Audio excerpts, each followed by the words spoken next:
Part two. I'm sorry for getting overheated. I think there's also a sense amongst the proletariat or whatever, the lower classes, that our lives kind of really don't matter. Like, to me, what's going on in the streets right now, Portland and all that, is about more than just cops. And I think to just make it about police, you're missing the forest for trees. You're not seeing the complete picture. You know, that we're looking at a system that's not working as it should. And people realize that because it's in your face. We are about to enter a phase of austerity like we've never seen before. Everything's getting cut. And you actually have departments in this country to where half the city budget goes to the police. Los Angeles is an example. I think that there is a real, genuine frustration. Make something put it right there. There's a real, genuine frustration, you know, because a lot of people are about to take a big bite of a really nasty sandwich. It's not our fault. You know, this is to me, what we're in right now, this is the long emergency.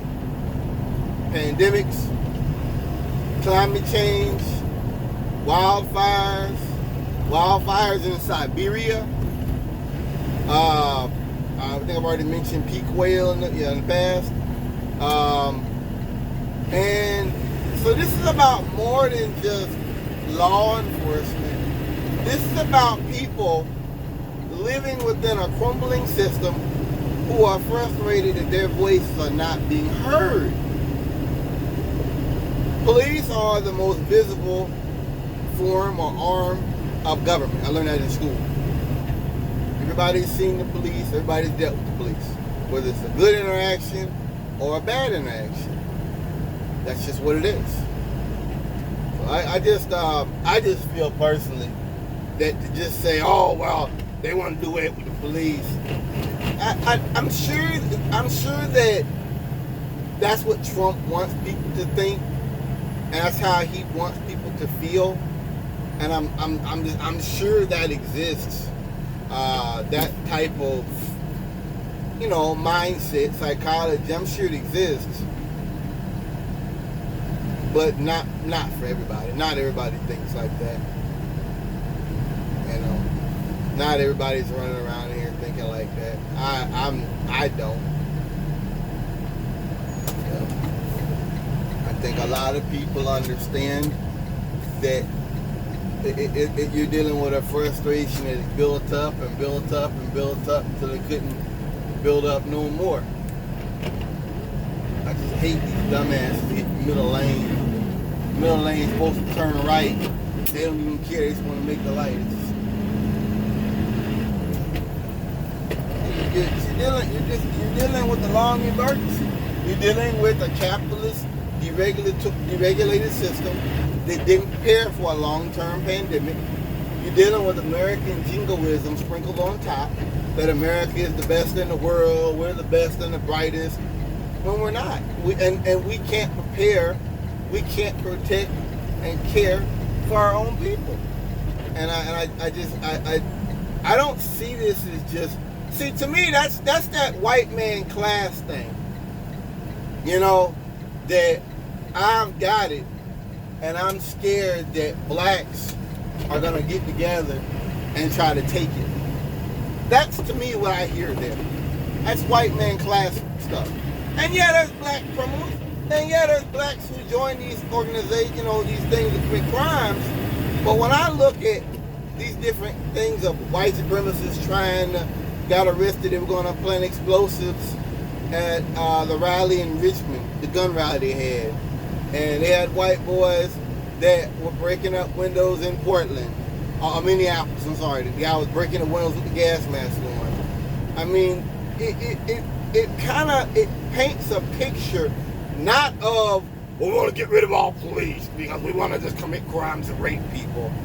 No, it's that black people are frustrated and tired of a system that is clearly not listening, has not been listening, and is making no intention to listen in the future. And that's just, and you've got a president. See, I say this over and over and over and over and over. Say what you want about Obama. That's a brother made a great point on Majority Report. That if you look at the 21st century policing, if you look at those files and all that stuff, a lot of that stuff, those cops weren't ever charged with a crime. They were investigated. You had departments that were investigated. Nothing took place. There's investigations. But I believe that gave people confidence. I think people had confidence in Obama. Whether you agree with it or disagree with what he did, that's another discussion for another day. But I think that people had confidence in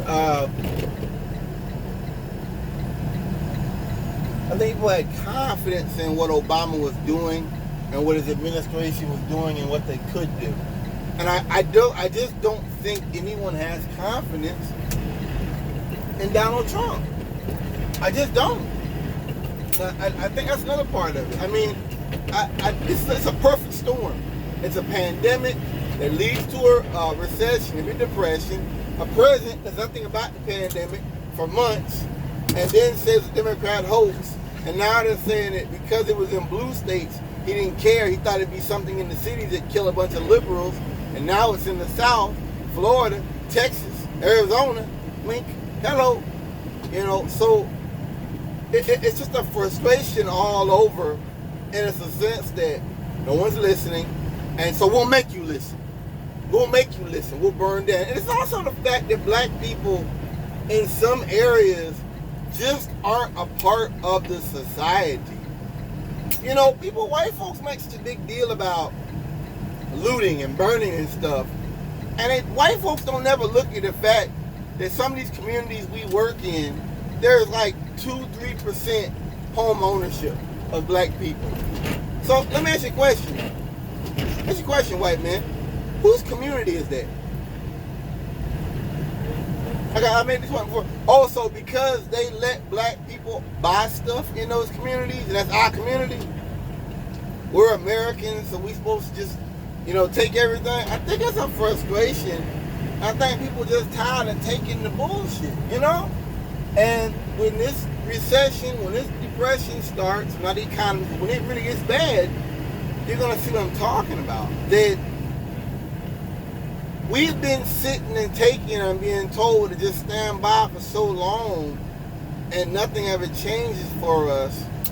It's like, why should we, you know what I mean? Like, basically, to me, what the protests were, if you would ask me, or if my kids would ask me or something, I would say the bill came due. And you ain't even got a good person standing by to say, just wait a little bit long, you ain't even got a good person. You don't. You got Donald Trump. You got a person who has said clearly over and over, those are not my voters. That's how he felt at the protest. Those are not my voters. He said that. So you tell me, is this just because we want crime and we want to get rid of policing?